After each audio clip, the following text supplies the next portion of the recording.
오늘 월요일 말씀입니다. 10월 8일 월요일 말씀 예레미야서 22장 10절부터 19절까지 22장 17부터 19절까지 교독에서 읽겠습니다. 너희는 죽은 자를 위하여 울지 말며 그를 위하여 애통하지 말고 잡혀간 자를 위하여 슬피 울라. 그는 다시 돌아와서 그 고국을 보지 못할 것임이니라. 나 여호와가 유다 왕 요시야의 아들 곧 그 아비 요시야를 이어 왕이 되었다가 이곳에서 나간 살룸에 대하여 말하노라. 그가 이곳으로 다시 돌아오지 못하고 잡혀간 곳에서 죽으리니 이 땅을 다시 보지 못하리라. 불의로 그 집을 세우며 불공평으로 그 다락방을 지으며 그 이웃을 고용하고 그 고가를 주지 아니하는 자에게 화 있을진저 그가 이르기를 내가 나를 위하여 광대한 집과 광활한 다락방을 지으리라 하고 자기를 위하여 창을 만들고 그것에 백향목으로 입히고 붉은 빛으로 칠하도다. 내가 백향목으로 집 지기를 경쟁함으로 왕이 될 수 있겠느냐? 네 아비가 먹으며 마시지 아니하였으며 공평과 의리를 행치 아니하였느냐? 그때에 그가 형통하였었느니라. 그는 가난한 자와 궁핍한 자를 신원하고 형통하였나니 이것이 나를 알미 아니냐? 여호와의 말이니라. 그러나 내 눈과 마음은 탐남과 무죄한 피를 흘림과 압박과 강포를 행하려 할 뿐이니라. 그러므로 나 여호와가 유다 왕 요시야의 아들 여호야김에 대하여 이같이 말하노라. 무리가 그를 위하여 슬프다 내 형제여 슬프다 내 자매여 하며 통곡하지 아니할 것이며 그를 위하여 슬프다 주여 슬프다 그 영광이여 하며 통곡하지도 아니할 것이라. 그가 끌려 예루살렘 문 밖에 던지우고 나귀같이 매장함을 당하리라. 우리가 상황을 조금 이렇게 설명을 듣지 않고 여러분 이렇게 읽으면은 10절 말씀 보시면은요, 너는 죽은 자를 위해서 울지 말고 그를 위해서 애통하지 말고 또 잡혀간 자를 위해서는 슬피 울라. 이게 그 누가 잡혀간 모양이에요, 그죠? 근데 그 잡혀간 자를 위해서는 슬피 울으라. 이유가 뭡니까? 다시는 돌아와서 고국을 보지 못할 것이다. 그래서 11절부터 계속해서 상황을 잘 이렇게 우리가 이해를 못하면 죽은 자를 위해서 울지 말라. 조상집에 가서도 울지 말라는 말인가? 또 좀 더 생각을 해보겠죠. 예수 믿고 죽은 사람은 천당 가니까 울지 말라는 모양이다. 이렇게 마음대로 이렇게 상상을 할 수가 있단 말입니다, 그렇죠? 그래 여기는 11절을 보시면은 나 여호와가 유다 왕 요시야의 아들 곧 그 아비 요시야를 이어서 왕이 되었다가 이곳에서 나간 살룸에 대해서 말하노라. 그가 이곳에 다시 돌아오지 못한다. 잡혀간 그곳에서 죽는다. 이 땅을 다시 보지 못한다. 이렇게 되어 있거든요. 그래 여기 이제 살룸이라고 하는 사람이 어제 제가 그저께 토요일 날 말씀을 드리면서 요시야 왕이 있었다고 그랬지요. 그리고 그 아들 엘리야김, 여기 뭐라고 되어 있습니까? 요야김, 엘리야김, 요야김으로 되어 있네요. 이 사람이 원래 엘리야김입니다. 이름을 요야김으로 바로 느구가 바꾸는데요. 요시야 왕, 그리고 엘리야김, 그다음 그 아들 엘리야긴, 그다음에 그 삼촌 시드기야. 제가 이렇게 말씀을 드렸거든요. 사실은요, 애굽으로 잡혀간 살룸이라고 하는 아들이 하나 더 있었어요.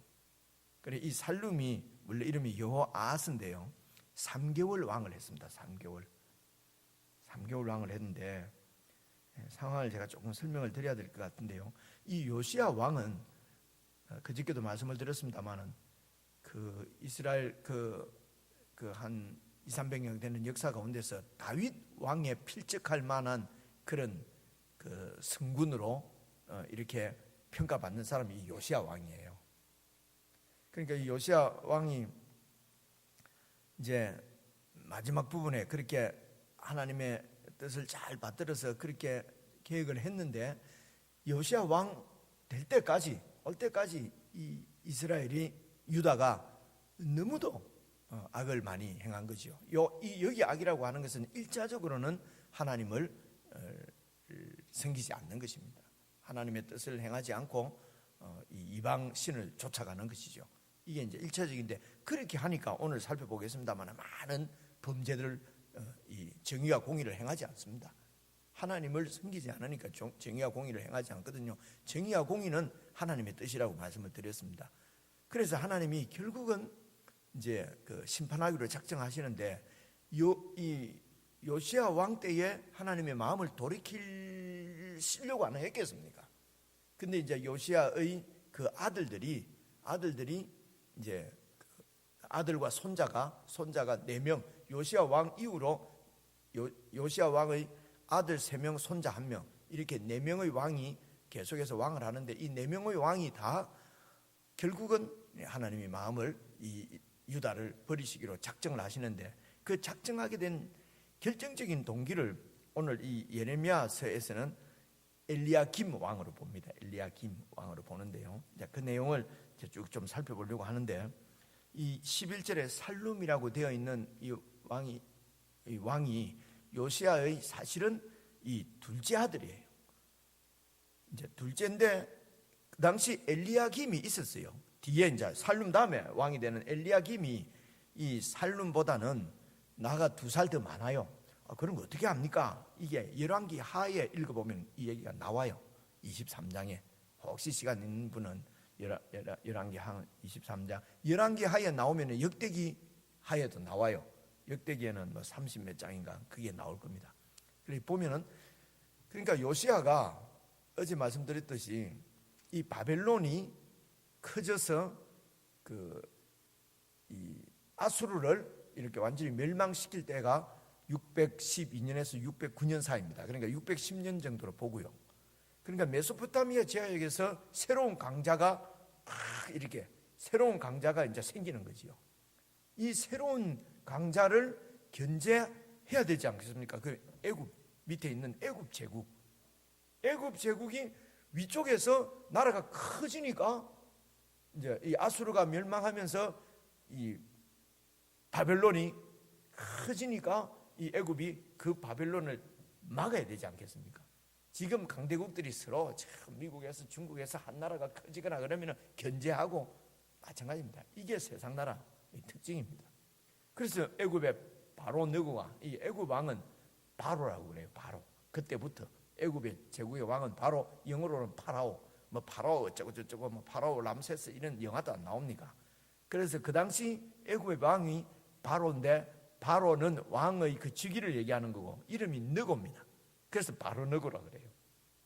이 바로 느고가 열왕기 하를 읽어보면 바로 느고가 뭐 이런 말이 나와요. 그럼 이게만 누군가 하는데 그렇습니다. 바로는 파라오 왕의 그 칭호고 느고가 이제 이 바벨론을 견제하기 위해서 메소포타미아로 진격하는 거, 출격하는 거지요. 그래 가는 도중에 있는 나라가 그 유다거든요. 그래서 이제 유다의 요시야 왕이 뭐 정확한 내용은 모르겠습니다만은 어쨌든 이 바로 느고를 대적해서 이제 전쟁을 벌리다가 이 요시야가 바로 느고에 의해서 죽어요. 전쟁에서 패합니다. 그 바로 요시야 왕이 죽으니까 백성들이 어떻게 했습니까? 너무나 슬프니까 그 성군이 죽었으니까요. 전쟁에서. 그러니까 이제 그 아들을 왕으로 세웁니다. 백성들이 추대를 해요. 누구를 추대를 하냐면 이 살룸을 추대를 해요. 요아스입니다. 원래 이름이 요아스를 추대하는데 2살 많은 형이 엘리야김이 있는데 동생을 백성들이 왕으로 세운다고요. 그러면은 그 동생 요아스 이 살룸으로 표현되어 있는 이 왕자가 어떻겠습니까? 전혀 성경에는 나오지 않아요. 왜 백성들이 둘째 아들을 왕으로 세웠는지는 성경에 나오지는 않습니다. 나오지는 않는데 일반적으로 통념은 첫째 아들이 왕이 되는데 이 둘째가 왕이 된 거 보니까 이 살룸이 아주 유능했겠지요. 그죠? 그러니까 백성들이 하나님을 안에 있는 하나님의 백성들이 하나님 안에서 바라보는 유능과 하나님을 떠나서 바라보는 유능이 다릅니다. 하나님 안에서 바라보는 공의가 다르고 하나님 밖에서 바라보는 공의가 다르다니까요. 그죠? 그러니까 우리가 예수 믿는 사람이 하나님 안에 있지 않으면은, 말씀 안에 있지 않으면은 우리가 바라보는 이 가치관이 바른 가치로 판단을 할 수가 없다는 겁니다. 그러니까 하나님을 떠나 있으니까 백성들이 유능하게 보이는 살룸을 그 다음에 왕으로 세워놓고 백성들은 어떤 기대를 하겠습니까?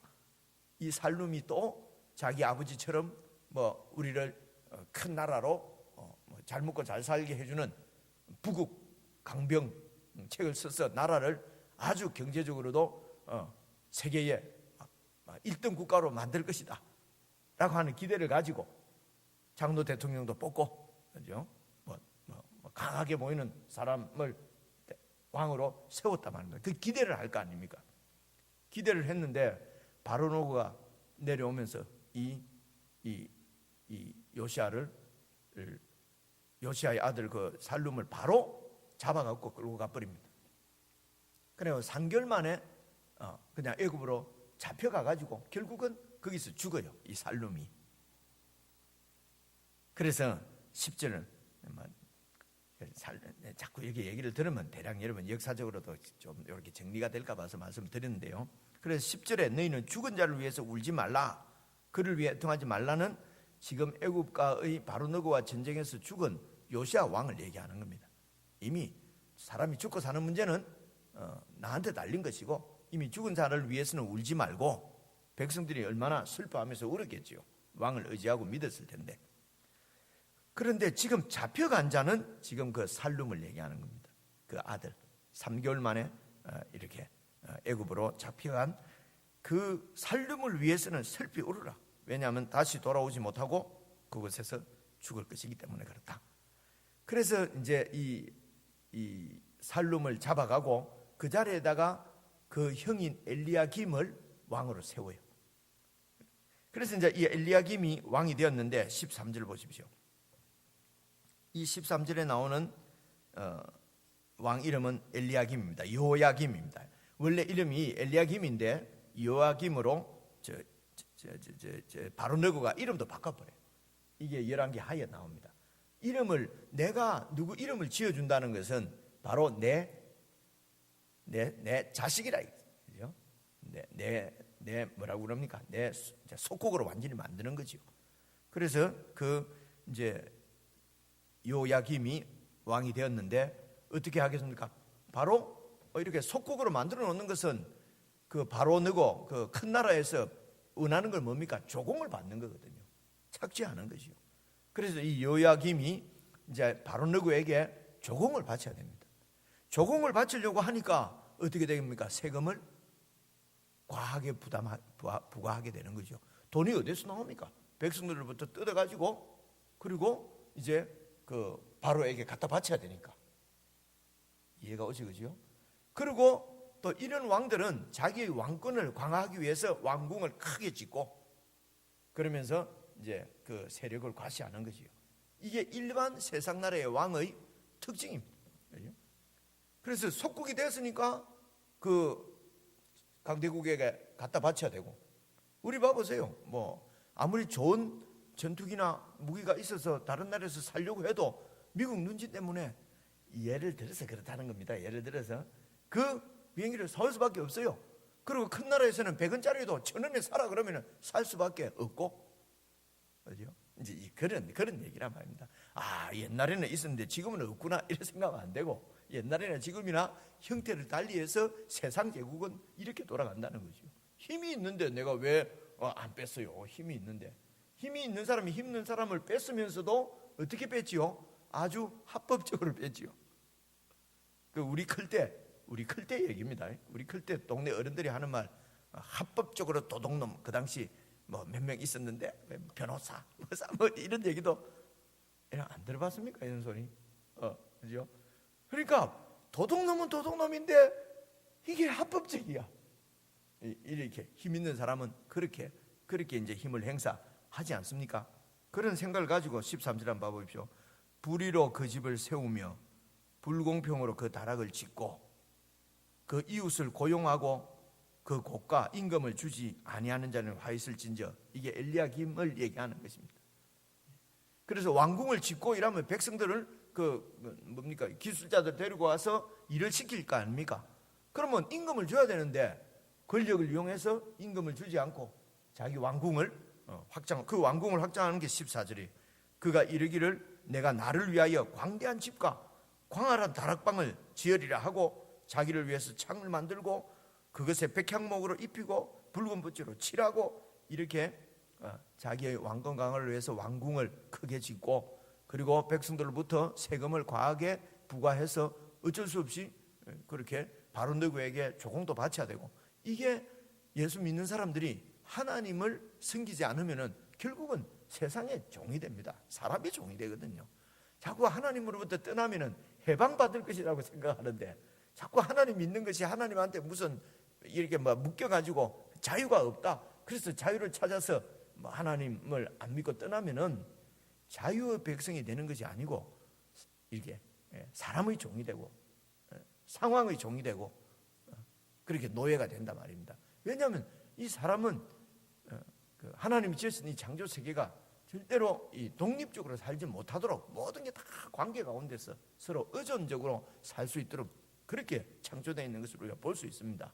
그래서 사람들도 하나님이든 누구든 의존해서 살도록 그렇게 지어져 있단 말입니다. 그래서 하나님을 의존하지 않으면은 이게 빵세 같은 사람 유명한 빵세 플라톤 같은 사람이 빵세 이런 책 보면 사람은 하나님이 아니고는 채워지지 않는 구멍이 우리 속에는 있다. 이런 유명한 말이거든요. 쭉 살아보니까 뭐로도 채워지지 않는 어떤 이런 불만이 우리한테 있단 말입니다. 공허가 있고.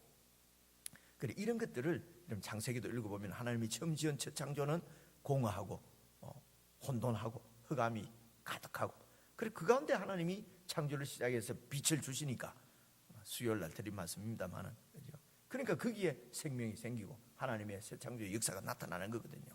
그러니까 하나님의 그 생명의 빛 예수 그리스도가 아니면은 우리는 채워지지 않는 그런 뭔가를 의존해서 살도록 지어져 있는 존재이기 때문에 하나님을 떠나면은 이처럼 바로 너고의 그런 종이 되고 그에게 이렇게 조공을 바치기 위해서 백성들을 이렇게 수탈해야 되고, 하나님이 왕을 세운 것은 그 백성들을 섬기라고, 그 백성들을 섬기고 돌보고 안전하게 이렇게 지키고 공급하라고 하나님께서 왕을 세우셨는데 그 왕이 권력을 이용해서 백성들로부터 뺏어서 이렇게 자기의 왕권을 강화하고 하는, 이거는 세상 나라하고 또 하나님이 없는 세상 나라하고 똑같은 얘기거든요. 그 점에서 얘기하는 것은 하나님을 믿는 그리스도인들은 가치관이 세상 사람들하고는 달라야 된다. 그 가치관은 하나님을 믿어서 생기는 가치관이거든요. 그래서 그 하나님을 믿어서 다른 가치관은 세상 사람들이 살아가는 방식하고 다른 방식으로 살게 돼 있다.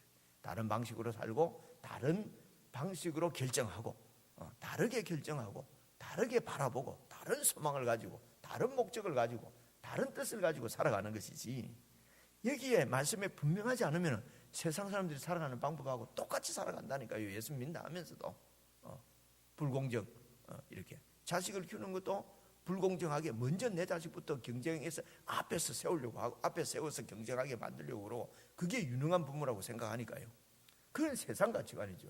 여러분, 그리스도 안에서 유능한 부모는 어떻게 하든지 이 하나님을 섬기는 신앙을 잘 가르쳐서 그 신앙의 유산보다도 더 큰 유산이 어디 있겠습니까? 우리 예수 믿는 사람들이 말은 이렇게 하면서도 실제로 우리 애들 키울 때는 신앙의 유산 언젠가 돌아오겠지.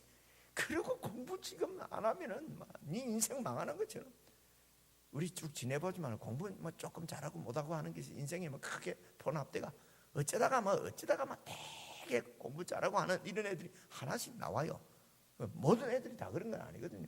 그렇게 하나님께서 그런 지식을 좋은 머리를 주는 것은 그것도 하나님 나라를 섬기라고 주는 것인데, 다 자기 어떤 배를 위해서 그런 머리 똑똑한 거 하다 보니까 결국은 세상 정권, 불의한 정권에 신효노릇 하다가 끝나고 하는 머리 좋은 사람들도 많잖아요. 또 새벽부터 말이 길어진다, 그죠? 그렇단 말이에요. 근데 아무것도 아닌 거기에 목숨을 거는 거예요. 우리가 목숨을 걸어야 될 때는 우리 자식들이, 나를 비롯해서 우리 자식들이 하나님한테 우리 목숨을 거는, 그죠? 하나님 섬기는 일에 이렇게 분명하도록 그렇게 가르쳐야 되는데, 그거는 뭐 별로 막 교회를 오든가 말든가 이거 때 되면 교회 나가겠지, 때 되면 뭐 교회 나가요, 애들이 교회 안 나가고 막 안 믿고 이러면 자면 안 되지, 막 철야기도 하고 막. 근데 그게 별로 관심 없고, 수능하고 이러면 또 철야기도 하고, 그죠? 백일기도 하고. 이런 게 가치관이, 일단 믿는 성경의 가치관이 달라져야 되는데 안 다르다는 거지요. 그죠? 그대로 같은 세상 가치관을 가지고 하나님이 도우셔서 그 세상 경쟁에서 이기게 해달라는 거죠. 길었습니다, 말이. 그런데요, 15절 봐보십시오. 네가 백향목으로 집 짓기를 경쟁함으로 왕이 될 수 있겠느냐? 네가 왕이 돼서 네 왕궁 크게 만들고 그렇게 한다고 좋은 왕이 되겠냐는 거예요. 그렇죠? 그러면서 봐보세요. 네 아비가, 이 요시야 왕을 얘기합니다. 네 아비가 먹으며 마시지 아니하였으며 공평과 의리를 행치 않느냐. 이게 이제 번역이 참 이게 이해하기 어려운데요, 이렇게 번역하는 게 맞답니다. 네 아비 요시야가 먹으며 마시면서도 공평과 의리를 행했다는 거지요. 그러니까 하나님의 뜻인 이 공평과 의리는 내가 하나님의 뜻이라 그랬지 않습니까? 그죠? 하나님의 뜻대로 살면은 먹고 마시고 못할 줄로, 망할 걸로 생각하는 거예요. 그러니까 네 애비가 공평과 의리를 행했지만은 뭐 먹고 마시지 못했냐 이 말이에요. 그러니까 먹고 마시고 잘 살면서도 공평과 의리를 행했다 이거지. 네 아비는 그때에 네 아비 요시야는 형통했다. 하나님을 잘 섬기고 불의를 행하지 않아도 충분히 먹고 마시고 형통했는데, 너는 잘 먹고 잘 살려고 강해지려고 그렇게 집이나 크게 짓고 그렇게 허세를 부린다고 해서 그것이 참으로 강한 왕이 경쟁에서 이기겠느냐? 그러니까 집 크게 짓고 이렇게 해서 막 경쟁하는 것이 세상 가치관이라 말이에요. 세상 나라 왕은 그래 한다는 거죠. 그렇죠? 그래서 우리 조금 돈 벌면 일단 집부터 크게 짓고 평수 넓히고, 그렇죠? 그리고 차 배기량 넓히고 이러면서 뭐가 된 것처럼 생각하잖아요. 예수 믿는 사람은 그렇게 사는 사람들이 아니라는, 살아서는 안 된다는 것이 아니고 안 살도록 되어 있다는 게 구조 자체가. 예수 믿는 사람은 가치관이 뺏겨가지고, 그렇죠? 그래서 그렇게 막 평수 넓고 배기량 높은 게 부럽지도 않아요. 이 가치관이 싹 바뀐 사람은. 안 그렇습니까? 이게 안식이란 말입니다. 저게 부럽고 저기에서 경쟁해서 이기려고 하니까 막 늘 안식이 없는 거죠. 그래서 믿음이 곧 안식이라고 성경은 표현하는 것입니다. 안식한다고 해서 아무것도 안 하는 게 아니고, 안식은 하나님을 믿어서 그런 것이 별로 뭐 가치가 있는 게 아니니까 거기에 스트레스 안 받는다, 이런 말입니다. 그런 얘기입니다. 그래서 16절, 그는 가난한 자와 궁핍한 자를 신원하고 형통하였나니 백성들 중에 연약한 자들을 잘 돌봤다는 것입니다. 백성을 잘 돌보았다는 얘기. 이것이 나를 알미 아니냐. 오늘 주제는 이것입니다. 16절, 그죠? 그가 요시야 왕이 나를 알았기 때문에 그렇게 공의와 정의를 행했다는 거지. 내가 누군지 알았으니까. 그래서 문제는 여호와 하나님을 아는 것입니다. 여호와 하나님을 모르기 때문에 내가 나를 지키려고 그렇게 하니까 사람의 종이 되는 것이란 말입니다. 17절 보십시오. 그러나 너는, 이 엘리야김입니다. 요야김. 그 이제 두 번째로 왕이 된 첫째 왕입니다. 그러니까 둘째보다도, 동생보다도 자기가 좀 시원찮았다는 거 열등감이 있지 않겠습니까? 이러면 이제 이런 식으로 되거든요. 막 그냥 내 강함을 보이기 위해서. 그러나 네 눈과 마음은 탐남과 무죄한 피를 흘림과 압박과 강포를 행하려 할 뿐이니라. 그러므로 나 여호와가 유다 왕 요시야의 아들 여호야김에게 대하여, 나오지 않습니까? 그죠? 유다 왕 여호야김에 대하여 이같이 말하노라. 무리가 그를 위하여 슬프다 내 형제여, 슬프다 내 자매여 하며 통곡지 아니할 것이며, 그를 위하여 슬프다 주여, 슬프다 그 영광이 하며 통곡하지도 아니할 것. 왕 취급 안 한다는 거예요, 백성들이. 그리고 19절 보십시오. 그가 끌려 예루살렘 문 밖에 던지우고 나귀같이 매장을 당하리라. 이제 죽을 때도 나귀처럼 매장을 당한다. 이 말은요, 이 나귀는 원래 매장을 안 하고 들에 던져버려요. 그 당시 그랬답니다. 이제 책을 찾아보니까. 그러니까 나귀처럼 매장한다는 게 이게 이런 걸 무슨 어법이라 그러지요? 나귀처럼 매장을 당한다는 말은 죽을 때도 정상적으로 죽지 못하고 그냥 나귀처럼 버려짐을 당한다. 고대 사회에서는 정상적으로 죽지 않으면 치욕적인 모욕적인 죽음으로 그렇게 생각을 했답니다. 그 당시 문화 가치관이. 그래서 왕들은 다윗의 묘소, 다윗의 조상들이 묻혀 있는 묘소, 그리고 요즘 말로 하면 선산이나 이런 데서 묻히지 못하고, 그러니까 지금 이 첫째로 왕이 된 살룸 같은 경우에는 애굽으로 잡혀가 가지고 거기서 죽거든요. 이러면 아주 모욕적이고 치욕적인 죽음이 이제 되는 거예요. 사실은 하나님께서 애굽에서 이스라엘 백성들을 구원해 냈지 않습니까? 근데 그 구원하신 하나님을 믿지 않으면 다시 애굽으로, 세상으로 다시 보내버리는 거예요. 이런 교훈들도 우리가 볼 수가 있습니다. 그래서 이 그 엘리야김은 이제 이런 뭐 치욕적인, 죽어서도 안식을 누리지 못한다는 이제 그런 것을 표현할 때에 고대 사람들은 이렇게 이 장사 지낸 것을 그래 이런 걸 보고 지금 우리도 꼭 선산에 묻혀야 된다. 지금은 그럴 필요 없습니다. 이제 그렇게 뭐 예루살렘 뭐 예수님 죽으신 십자가 근처에 묻혀야 된다.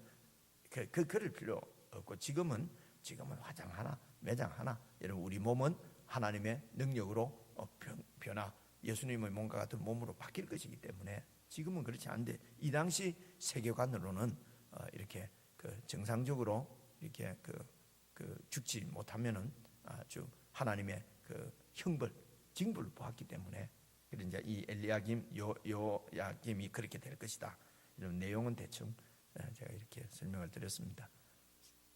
그래도 33분이네.